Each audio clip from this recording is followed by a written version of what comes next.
Hey guys, Chris here and welcome back to my channel, and if you're new here, welcome. So for today's video, this will just be a follow-up on my last video regarding my US visa application because I've received a few comments and questions regarding how to fill out the DS-160 form and how to schedule the appointments for the biometrics and for the interview.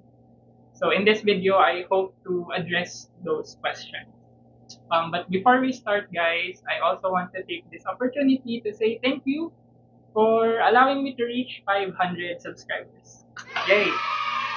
So we're halfway there, guys. And if you haven't already, I hope that you will like and subscribe to this channel and help me reach my first 1,000 subscribers.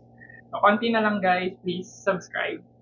And with that, let's head on to my computer to guide you with the step-by-step on filling out the DS-160 form and how to schedule your appointment. So let's start, guys. With the DS-160 form, again, this is the link where you will fill it out. Basically, the DS-160 form is the application form. So once you're on this page, go here, select nyo lang yung country. For us, it's going to be Philippines, Manila. And then type in this CAPTCHA code. X, E, Y, K, P. And then start an application. And then on the next page, you just have to agree here. And then there's going to be a security question. And you can choose whatever security question you'd like, but make sure that you will remember your answer because once you try to retrieve the DS-160 form, you will be asked for this security question. Especially if hindi nyo siya matatapos in one go and you will save and then continue later. So once you retrieve the pending application, you will be asked for the security question. So make sure that you will remember. So let's just choose this. What is your mother's mother? And just put any answer that you like as long as you will remember. So let's try M23.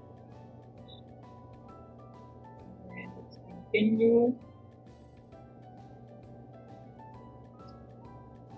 So ito yung on this left side, guys, as you can see, these will be all the fields that you will be required to answer. And we will start with the personal information. So syempre, surname. So this will be self-explanatory naman. So just put in your first name, or I'm sorry, last name, and then first name. And then full name in native alphabet. So since this one, if it does not apply to you, just simply click does not apply button. And then the next question is, have you ever used other names? So you can choose yes or no. So it's yes or no. For us, it's no. Do you have a telecode that represents your name?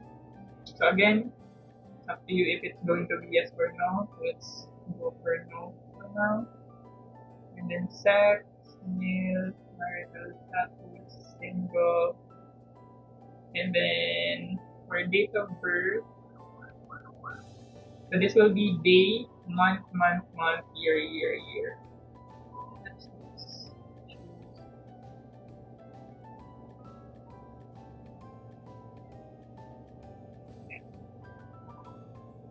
And then the city where you were born. So sample data lang to guys. So we can proceed with the form.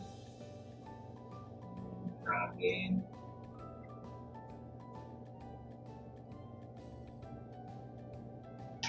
Philippines. And again, if something is does not apply to you, just simply click does not apply. And then dito sa baba guys, as you can see, this is the save button. So you use this if for example, hindi mo siya kayang tapusin and you would like to save it for later. So click on that. And also by the way, this will be your application ID number here. So take note of that as well kasi whenever you try to retrieve your DS-160 form, you will be required to this, and also once you schedule your appointment, you will be required for the application ID. So make sure that you save this as well. And let's proceed to the next page. Country of region or origin, syempre Philippines. And the next question is, do you hold or have held any other nationality than the one indicated above? So for me, no. Are you a permanent resident of a country, region other than your country, or country, region of origin included above? So for me, it's no again. And the national identification number. For this one, when during my own application, I actually provided here yung ID number ko doon sa national ID natin because we already have our national ID. So I placed that there. Pero if wala ka pa nung national ID, then you can simply click does not apply. And then for the social security number, for now let's not apply. And then ito does not apply din naman. And then next page. So we are now on the second part, which is the travel information. So dito, for the purpose of trip to the United States. So dito mo na pipiliin kung ano ba yung purpose mo. So for us, it's going to be the tourism. So siya, letter B. For temporary business or pleasure visit. Tapos, another field will, or box will appear. So, ito siya, yung B1, B2.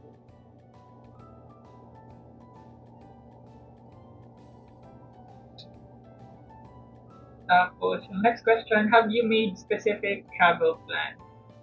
So, for this question, guys, if meron na kayong definite travel plan, or meron na kayong definite date or itinerary, doon sa magiging US trip nyo, then simply click yes here. Or kung wala pa naman, then no. So, no muna natin.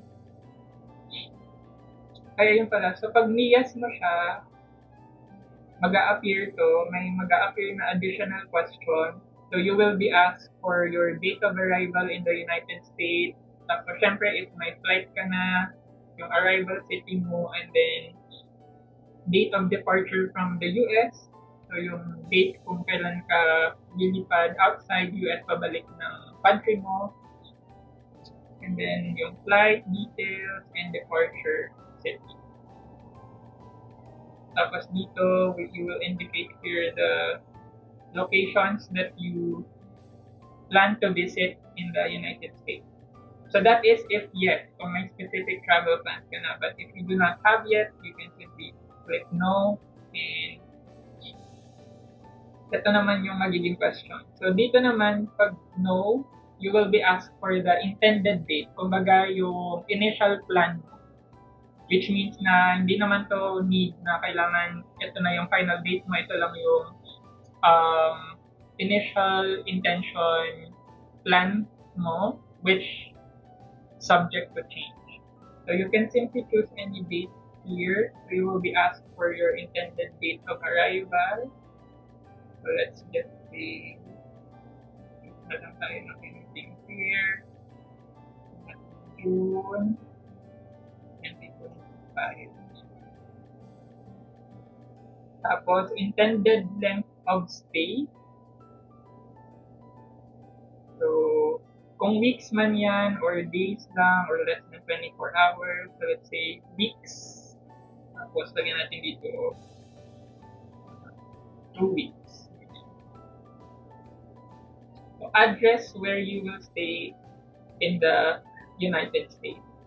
For this one, kung meron na kayong pag-stayan sa United States or sa US, then you can put the information here. Ngayon, kung wala pa, what you can do is you can simply search any hotel sa booking.com or Agoda and then get their address.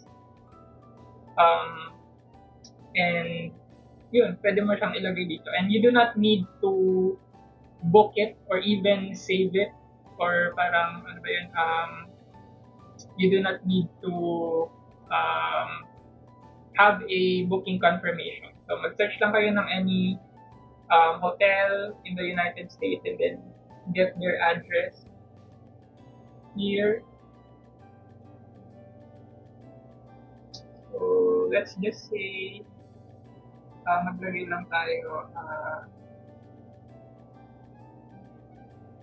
California. City of Manila, state, zip code if known, so we can leave that blank. And then this next question, person or entity paying for your trip. So if yung sarili mo, kung ikaw ang magsa-self-fund na US trip mo, then simply choose self.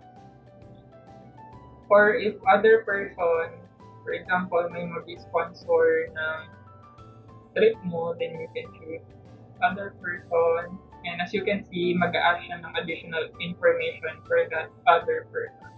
So let's just choose. And same goes for the other option. So let's just choose self.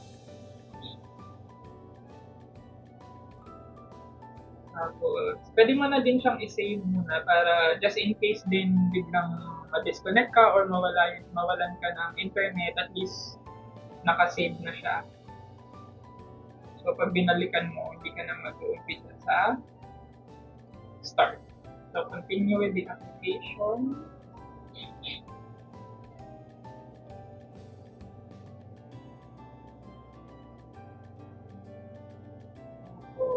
Next naman will be travel companion information. So, medyo mahaba talaga itong DS-160 form, guys. Pero madali lang naman siya kasi mga self-explanatory naman yung mga question. So, dito nakalagay, are there other persons traveling with you? So, kung yes, click yes. Tapos, i-ask ka ulit dito, are you traveling as part of a group or organization? So you can simply click yes here kung yes. Tapos mag-i-ask ka ng group name. Pero kung no naman, then, yun. Pag no naman, tatanungin ka lang ng mga pangalan or information of those people you will be traveling with. So simply just put here their names and yung relationship sa kanila. Parent mo ba sila, spouse, child, relative, friend, business associate, and other. Ngayon, kung wala ka naman, kung mag-solo travel ka lang, just like me, then simply click no. And yun, wala nang additional question. So next na.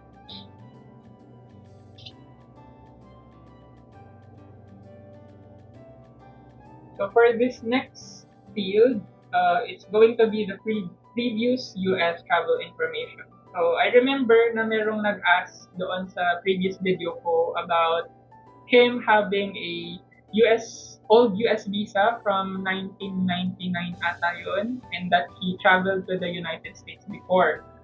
So if you want to renew your US visa or applying for a new visa again, then ito yung need mong sagutin. So, have you ever been in the United States? So, syempre, yes ka dyan.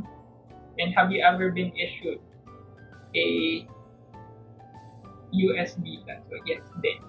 So pag nag-yes ka for both questions, you will be asked for additional questions. So syempre, they will ask yung dates ng previous travel mo to the United States. And pag nag-yes ka din sa have you ever been issued a US visa before, so they will ask for the details of that old US visa. And as you can see, yun yung mga additional questions. Pero for the sake of this video, let's just go for no. First timer tayo. And then the other questions are, have you ever been refused a US visa or been refused admission to the United States? So kung yes, kung na-refuse ka na before ng US visa, so let's say, nag-apply ka na before and sadly na-deny ka. So on this particular application, on this particular question, you will have to say yes.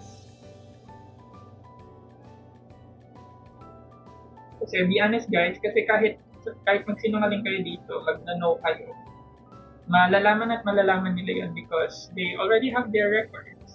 They already have your records to their system. So there's no point in lying. So just say yes here and then explain the reason ng denial ng previous application. Ngayon, kung no naman at first timer mo, and click no. Has anyone ever filed an immigrant petition on your behalf with the United States Citizenship and Immigration Services? So this question is about kung may nag-petition na sa'yo from someone living in the United States as a citizen or as an immigrant. So kung yes, syempre yes, tapos provide details, then no, kung no. So next na. So dito naman sa address and phone, this will be all of your current address information. For the sake of video,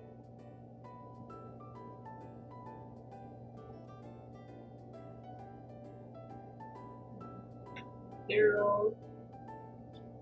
So ito naman, self-explanatory naman na to. Tapos, is your mailing address the same as your home address above? So if yes, click yes. If no, then you will be asked for additional mailing address dito. Yes lang muna natin. And then, primary phone number, secondary, and first phone number. So, syempre, ilagay nyo lang dito yung phone number nyo, which is the current one. Kasi, nag-update din sila via text regarding the status of your application. And even reminder, on my case noon, nag-remind sila like 3 days prior my appointments for both biometrics and interview. So nagre-remind sila of your upcoming appointment. So make sure that you put here your current or most up-to-date phone number. Let's just say 09999. 099. So yan lang muna ilagay natin. Tapos mag-gas na apply.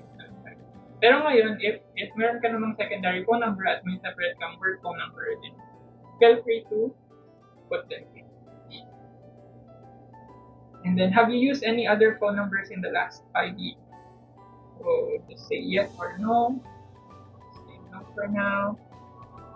And then, for email address, it's also important that you put here your most up-to-date email address. Kasi nag-notify din sila.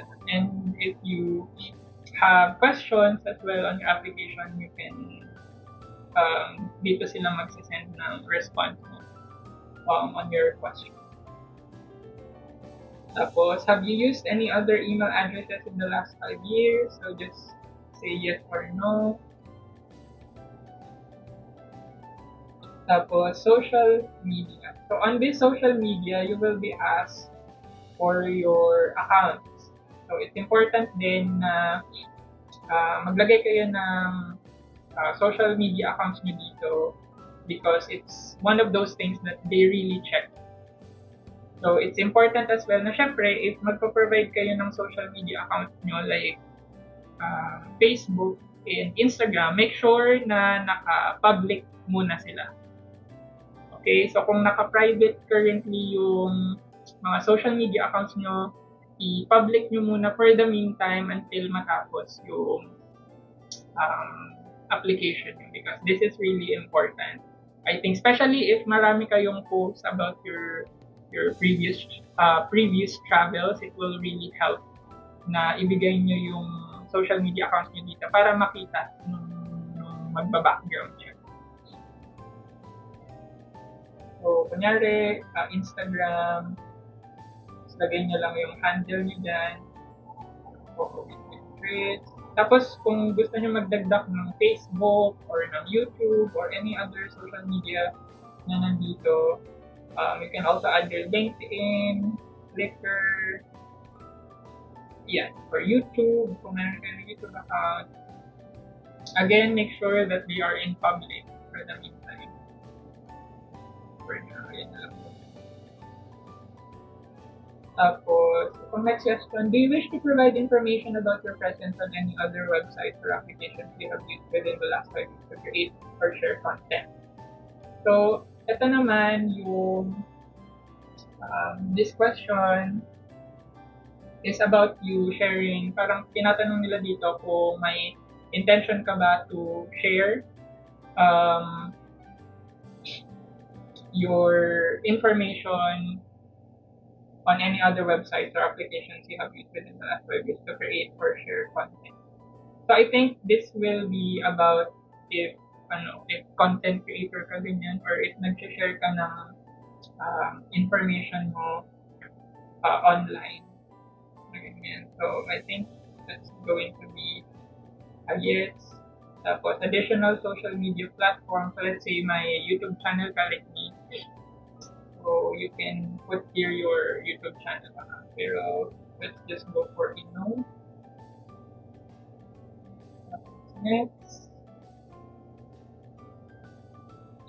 Next naman will be your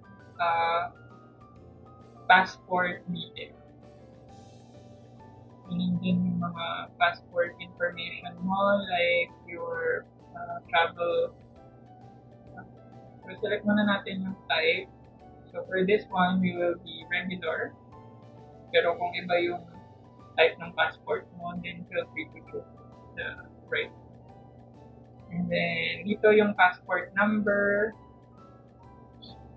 But ito does not apply. Passport book number. And then country, authority that issued your passport, your Philippines. Tapos kung saan na-issue. Kung state or province, section, country ulit. And then date of issuance, date of expiration. Ngayon kung walang expiration, you can click this, no expiration. And then, have you ever lost a passport or had one stolen? So, yun. Kung meron ka na daw previous passport na nawala or nanakaw. Kung meron, then you can say yes. And then you will be asked for the details. Kung wala naman, let me see if makakapag-proceed ko with that. So, let me just fill out this detail. And then the next page is the US point of contact information. So on this page naman guys, will be if you have any contact person in the United States. So this will be related doon sa travel information, doon sa previous part. So kung naglagay kayo din ng let's say home address kasi may pag-stayan na kayo sa United States, then for sure dapat meron kayong ilagay na contact person dito. Ngayon, if ang nilagay nyo doon is a hotel na pag-stayan nyo, so syempre wala kayong technically contact person other than the hotel. So syempre, i-click nyo lang from do not. Tapos organization name, no.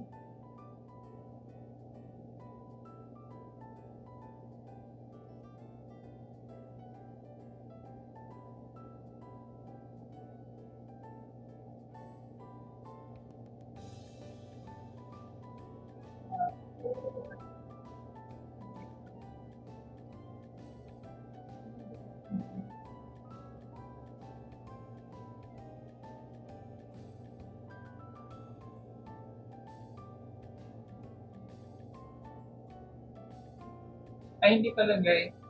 So, nakalagay dito, your US point of contact can be any individual in the US who knows you and can verify, if necessary, your identity. If you do not personally know anyone in the United States, you may enter the name of the store, company, or organization you plan to visit during your trip. So, um, for the contact person,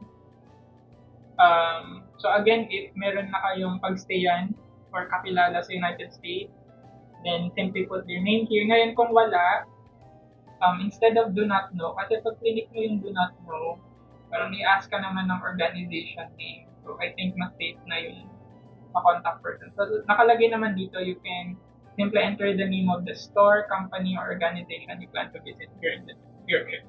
So, dito, pwede siguro yung hotel name na lang ng pagstayan. So, yung mga hotel, yung mga napili kong hotel. Try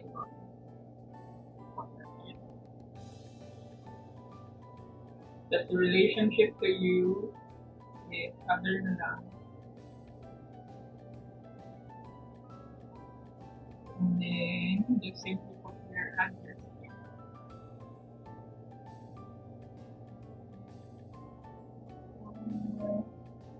Zip code is known. Phone number.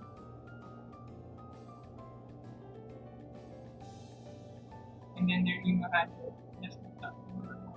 So, yeah. And then next is family.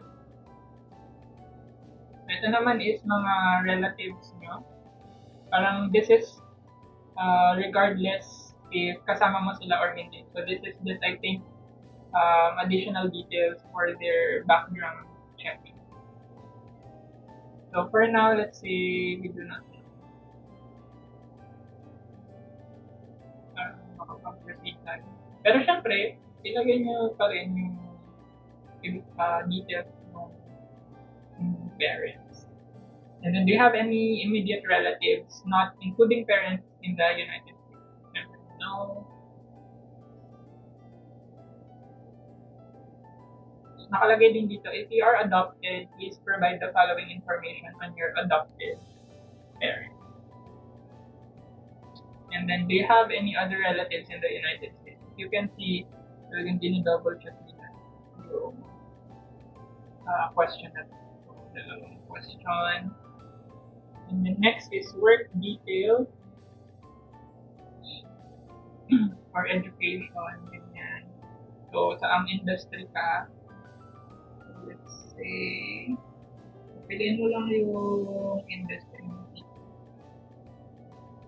Or kung not employed, simply choose not employed. Let's choose other.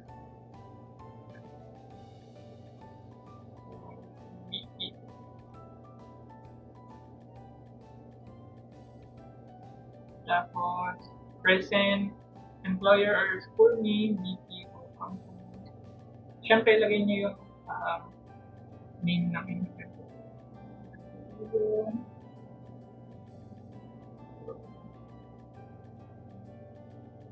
Apply na lang natin guys sa start date.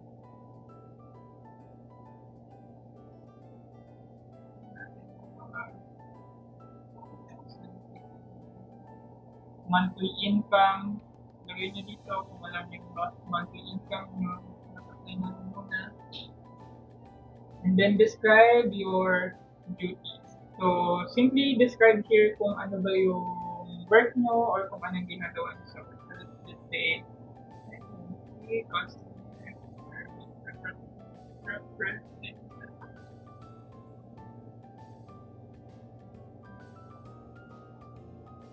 tapos next is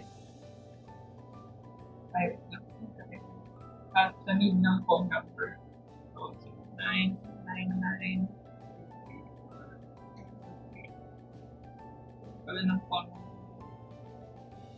Next, grabe, sobrang haba na yun. Were you previously employed? Pag yes, so syempre you will be asked for the details of your previous employment. So for now, know na lang muna natin. Have you attended any educational institutions at the secondary level or above? Yes, so you will be asked for your school name, course of study, and yung date of attendance, and kung kailan ka graduate or kung kailan natapos yung studies. So for now, let's just see.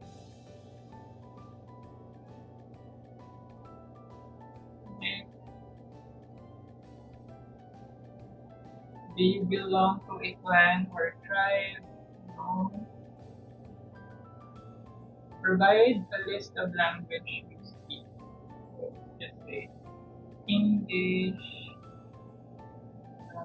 another Philippines.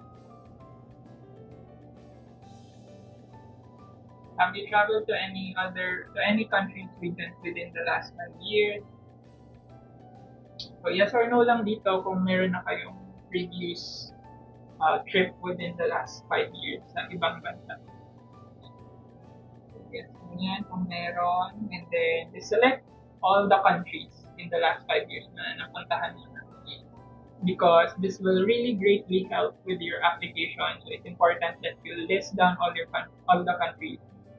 And at the same time, sana maalala nyo rin siya during interview because there's a high chance that they will ask you to list down those countries. So for now, let's say South Korea.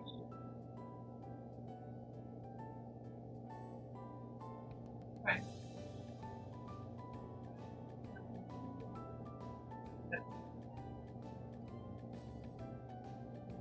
And then, have you belonged to, contributed to, or worked for any professional, social, or charitable organization? So again, if it's applicable to you, just say yes. Do you have any specialized skill for training, such as firearm, explosive, nuclear, or chemical experience? No. Have you ever served in the military? No. Have you ever served in, been a member of, or been involved with a paramilitary unit, vigilante unit, rebel group, guerrilla group, or insurgent organization? No. Next. So ito na for security and background, part 1. Ang haba nito guys. So for this next question, sabi nila dito, provide complete and accurate information on all questions that require an explanation. A visa may not be issued to persons who are within specific categories defined by law as inadmissible to the United States. Are any of the following applicable to you? Well, yes, answer does not automatically signify ineligibility for a visa. If you answer yes, you may be required to personally appear before a consular office. So parang for these next questions, guys, they hopefully, puro no yung magiging sagot nyo. Pero, if yes, parang don't worry daw na hindi naman siya automatically na if may yes ka dito is automatic na ineligible ka na for the US visa. So, it's still important that you answer this part truthfully. So, go through it. So, they have communicable disease of public health significance. So yan, kung meron ka daw mga ganitong sakit. Do you have a mental or physical disorder that poses or is likely to pose a threat to the safety or welfare of yourself or others? No. Are you or have you ever been a drug abuser or addict? No. Have you ever been arrested, convicted for a crime? Have you ever violated or engaged in a conspiracy to violate any law? No. Are you coming to the United States to engage in prostitution? No. Have you ever been involved in basic money laundering? Have you ever committed or conspired to commit a human trafficking offense? No. Have you ever knowingly abetted, assisted, or colluded with an individual who has committed or conspired to commit a severe human trafficking offense? No. Are you the spouse, son, or daughter of an individual who has committed or conspired to commit a human trafficking. Yeah. Do you seek to engage in espionage, sabotage, export control violations, or any other illegal activity while in the United States? No. Do you seek to engage terrorist activities? No. Have you ever or do you intend to provide financial assistance to support terrorists? No. Are you a member of a representative of a terrorist organization? No. Are you the spouse, son, or daughter of a terrorist? Have you ever ordered, incited, or committed assisted genocide? So no. So, no. So this is all about parang they're just trying to ask you if my chance for you to do, illegal activities. So hopefully guys, no, na-know naman lahat ng questions na to on your part. Tapos ito, parang like, ito, have you ever been removed or deported from any other country? No.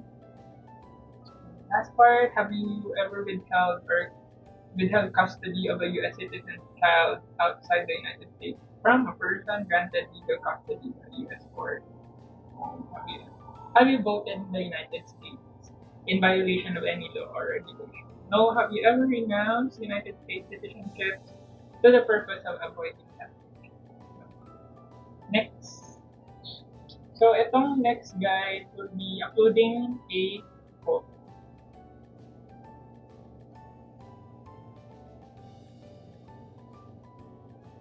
So, parang meron silang guidelines for you to upload a photo.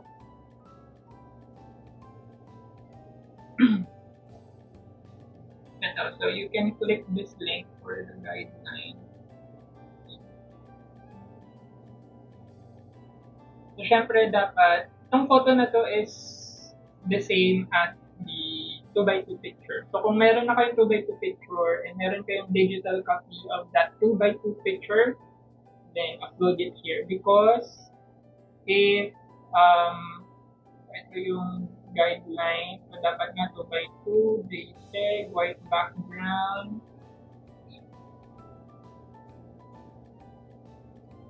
tapos dapat walang salamin.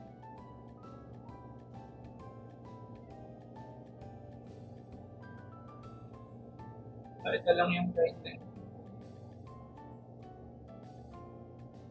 So again, if you already have a 2x2 picture and you have a digital copy of it, then it's best to upload it here because most likely, katulad nung nangyari sa akin, if they're satisfied with the photo you will upload here, they will most likely not require you to submit a new photo during your interview.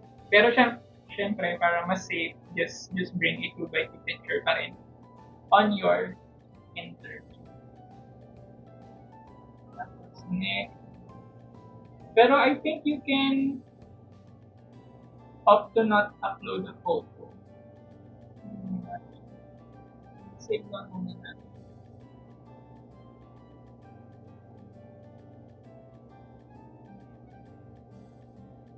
Ngayon, kung wala kayong picture pa guys, it's fine not to upload one.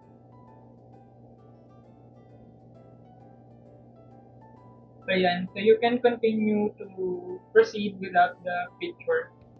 So, you can actually continue without the picture. Next is review.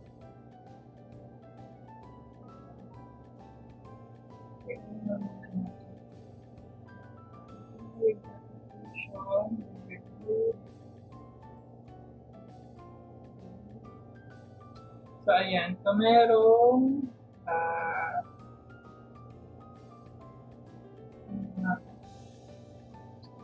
preview ng mga sinagot mo. So again, review them. If you want, you can also screenshot it para pwede nyo siyang masubmit or pwede nyo siyang ma-review before your interview.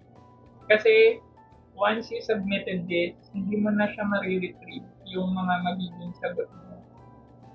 So it's best na para lang ma-review mo siya ng maigi, then you can screenshot.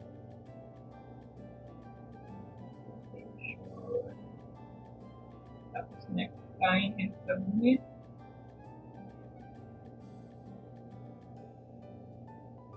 So dito sa sign and submit, did anyone assist you in filling out this application?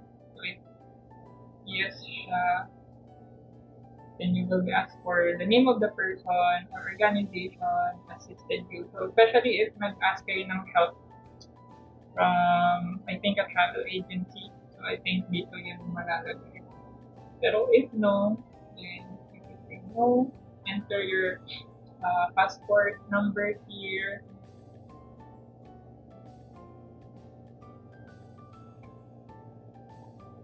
And then yung code.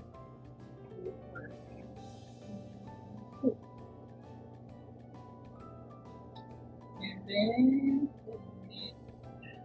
so you have successfully signed and submitted your application. You cannot make any changes to your application at this point. Please click next to complete the application. So yun, hindi nyo na rin siya pwedeng ma-review. So this will be the DS-160 na confirmation page. So this is what you will need to print and bring to your appointments for both biometrics and interview. So those asking kung ano yung need i-print when it comes to your DS-160, this will be that one. And then after that, then you will proceed na with the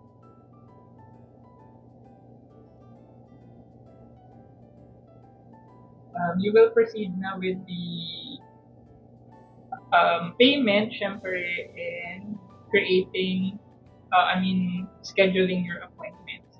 So for the payment, again, create an account to the US Travel, so usvisascheduling.com. If you click this, or if you go to usvisascheduling.com, you will be redirected to this page. And just a heads up, guys,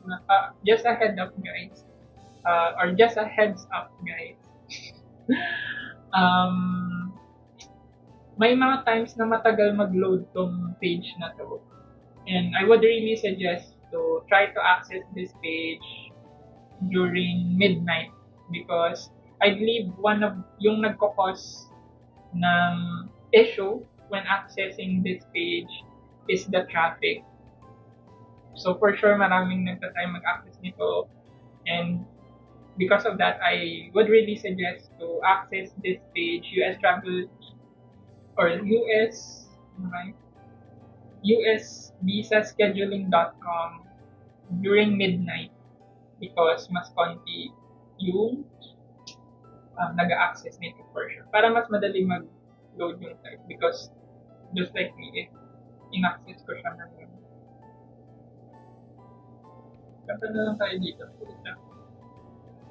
So this is where you will create your account for payment and for scheduling your appointment. And if you do not have, actually you can also create this first before even doing your DS-160 form. So kung mas gusto nyo yung gano'n, na gusto nyo nang mag-create na account dito, you can do so. Just simply click this sign up now here.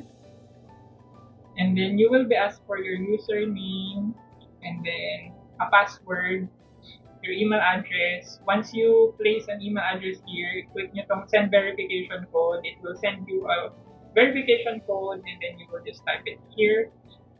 Dun sa additional box na mag-appear, your first and last name. And then you will be asked for 3 security questions. For these security questions, guys, make sure that again you will remember the answers to these security questions because every time you will log in to this page, usvisascheduling.com, aside from your username and password, you will always be asked for at least 2 of these security questions. So make sure that you remember or take note or i-take down nyo yung magiging sagot nyo sa mga security questions. And ito lang yung mga options for security question. So, yun. And then, probably 1 hour na pang video. And then, once you're logged in, guys, ganito yung itsura niya. And then, this is where you will click the Start Application. Dito sa Start Application, siyempre, nandun na yung details nyo. Kasi once you sign up pala, once you click the sign up button, you will be asked for your personal information again, like your first and last name, and then your email address. That's why mine nandito na siya. And then country of birth, Philippines.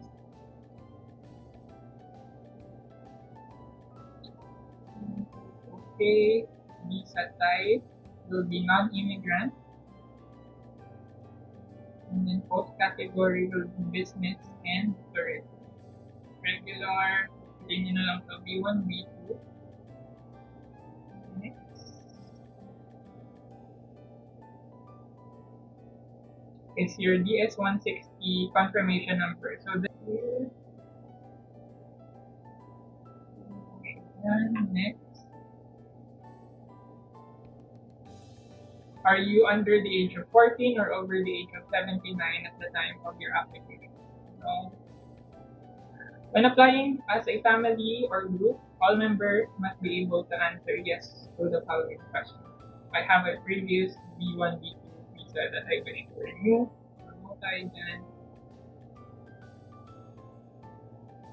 So, bale, ang sinasabi lang nito guys, for example, you are applying as a family. So, dapat, yung question dito will be yes for all of the members or group who will be applying together with you. Meaning, kung let's say, if you're someone who is renewing your visa, dapat yung makakasabay mo, yung isasabay mo dito sa application na to, should be renewing their visa as well. Kasi kung hindi, then, hindi mo sila pwedeng isama doon sa application natin. So, no. I hope it's clear here. So, basically, dapat lahat kayo, if sabay, yung mga makakasabay mo, is dapat lahat kayo is renewing visa, like may previous visa na visa. And then, dito na yung part kung saan you can add, because, for example, if you're applying with your family, so, pwedeng isa na lang yung mag-schedule ng interview sa inyo. Pero lahat pa rin kayo will need to attend both the biometrics appointment and interview. Kumbaga, isa lang yung mag-schedule but all of you should still be present for both appointments. So, that matter, dito na yon, find or add dependent. I-add nyo lang sila with their name. Ayan. So, create new dependent. So, lalagay nyo lang yung name, last name, contact email address.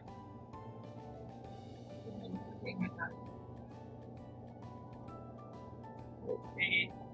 Repeat.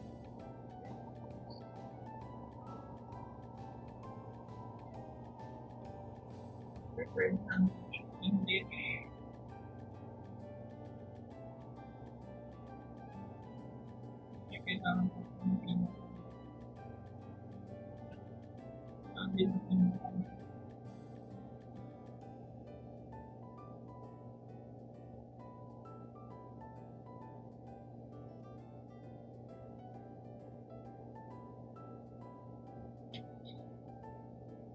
Kailangan may sarili ko ng email address yun.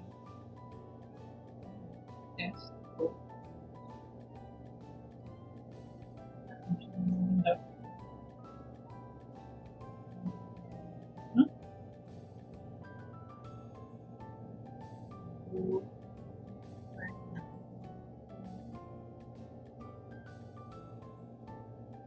Ayan. Continue. some relationship. Let's say, think ko lang yung cover naman.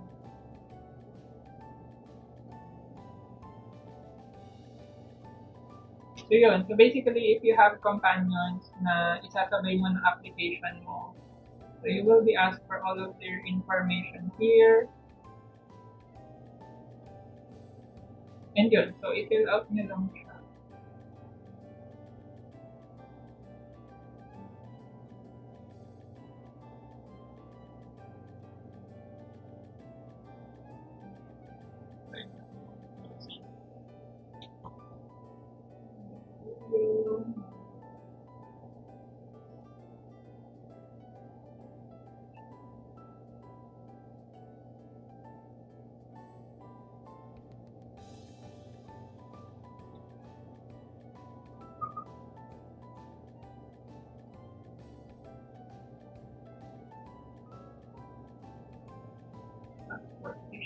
Date.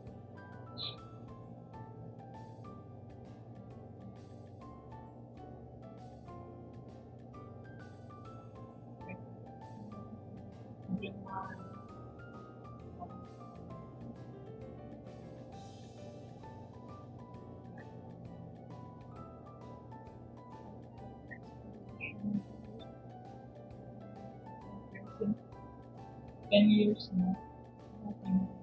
Ay, passport. 2035.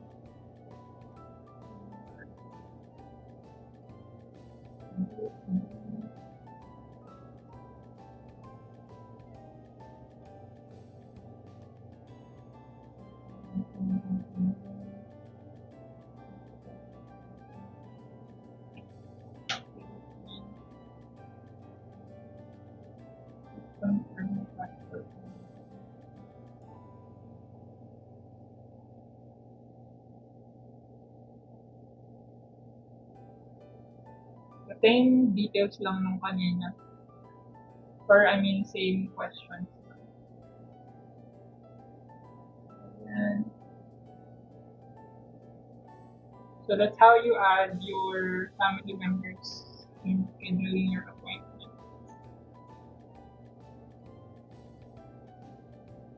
Tapos ayan, so dito na, they will require yung DS-160 din nila. That's why kahit na isasabayin mo sila dito sa scheduling for the appointments, all of your family members or yung makakasabay mo sa application, they should all each have their own DS-160 form.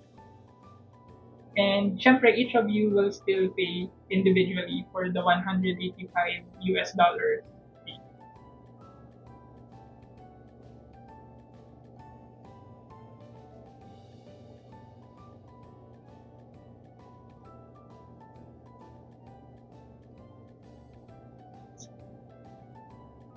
Tapos dito sa document delivery, so this is your options. So if you want to pick it up, you can pick it up at the Visa Application Center Manila in Parcal Mall. So this is also the same location where you will do your biometrics. In this one, it doesn't have any fee, it's free. What will happen is you will be notified if available for pickup na yung passport mo, and then you will simply just go to this location to pick up your passport. For premium location naman, if you want to pick up your passport at an LBC branch, then choose the premium location. But this one will have a fee of 430 pesos. And then, nandito yung list ng mga LBC locations kung saan pwede kang mag-pick up. So, just click this link to check all the LBC locations because you will be asked to provide the address. Tapos, yung last option naman will be the premium delivery option. This will be delivery naman to your mailing address. And it will also have a fee of 430 pesos. And ito palang fee, guys, for both premium location and premium delivery. You will not be able to pay this yet So mababayaran mo lang siya once na ipipick up mo na yung passport mo sa LBC, for example, if that's what you chose, or if i-deliver na sa'yo. So, babayaran mo yung rider na magde-deliver sa'yo ng passport or cash. So, let's say, premium delivery. So, for the premium delivery address, kaya nilalagay mo lang ulit dito yung address mo kung saan mo siya gustong ma-deliver. Tapos, kung premium location naman, select mo yung location ng LBC kung saan mo siya i-pick up. Or kung pick up, then this will be in the visa application center, which is in Parkland. Update.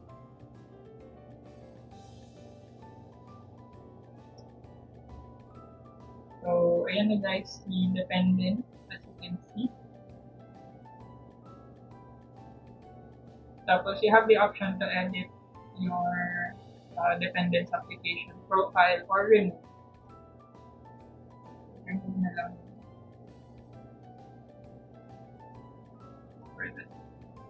So, again, so dito kayo mag-a-add ng mga family members nyo or anyone na makakasabay nyo or nasasabay sa inyo on your application. And then next will be, so ayun, same ulit, delivery option. So pick up and down. Next.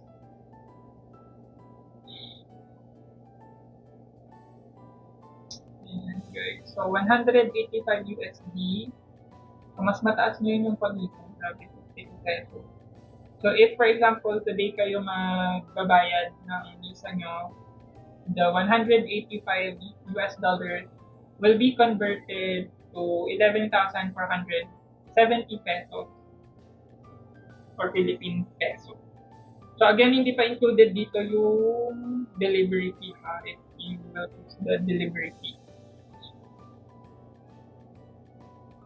Ito yung current fee, and then if you want to pay via cash or ito, you can already pay for it via debit or credit card. So I would suggest to pay via debit or credit card because based on the experience that I had when I applied, mabilis, parang it was immediate na yung payment ko was confirmed even if I did it during midnight.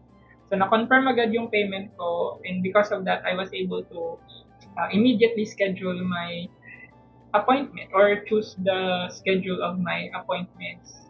Kasi for cash, you will have to wait for at least 1 to 2 days pa. At saka mas effort to kasi I think kailangan kong pumunta. Ito, let's see the instructions in cash. So your MRVP payment has not yet been processed. Please allow 24 hours from the time of payment was made for system processing. So yun, so 24 hours. So syempre, kung madaling araw nyo siya ginagawa or gagawin itong application nyo, so bukas nyo pa siya mababayaran, di ba? And then after that, mag-wait pa kayo ng 24 hours after payment for your payment to be confirmed. Tapos click here. Okay. But I think basta itong cash is this is the one where you can pay via RCBC. So ipapakita nyo lang tong slip, and then ang importante is itong reference number. And then you will have to wait for your payment to be confirmed. So again, para mas mabilis, it's best to, if you can, pay via debit or credit card. Para mas mabilis.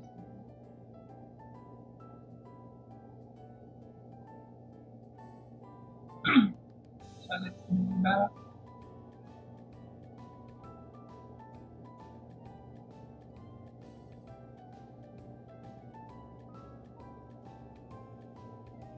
So credit card na lang. Tapos submit.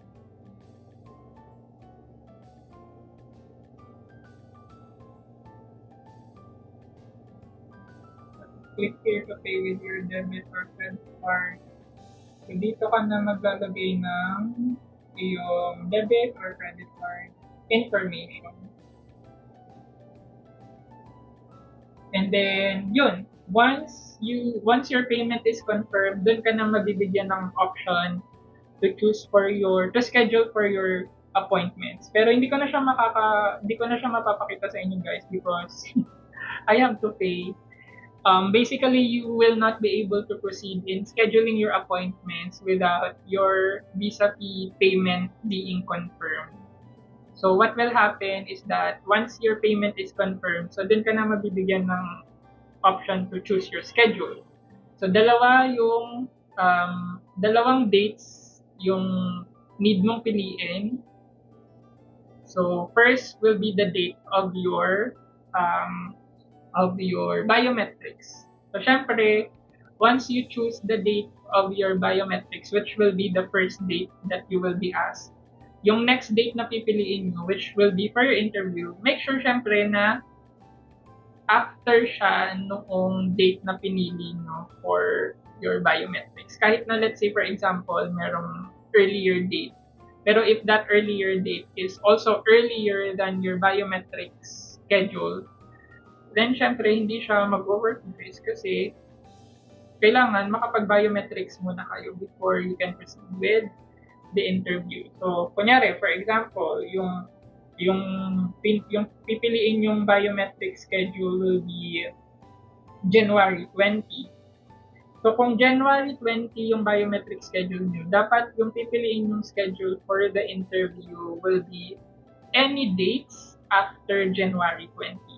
So, kung kahit na may makita kayong date for the interview na, let's say, merong January 15, syempre, wag nang pipiliin yun because, again, kailangan makapag-biometrics muna kayo before you can proceed with the interview. And kung medyo late, kunyari medyo matagal or walang maagang slots for the schedules of both appointments. So let's say ang available schedule during your application will be mga June, July, August, ganyan. It's fine, just choose the dates anyway, and then based on what I've read, every midnight may nag-open na slots for the schedule.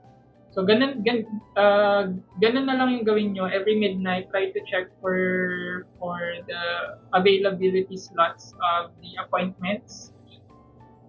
Tapos, palitan nyo na lang because you have the options to change or update your appointment schedules up to 4 times without any fee. So, ayun. And that's it for our video. Guys, sobrang haba na ng video na to. It's going to be an hour-long video, but I hope that you will find this helpful. And if you have any other concerns or questions regarding US visa application, feel free to comment them below, and I'll try to answer them as to the best of my knowledge. So, yan lang guys. Maraming salamat ulit for watching this video. And again, please like and subscribe and help me to reach my first 1,000 subscribers. And I appreciate your support, and I'll see you guys on my next video. Bye!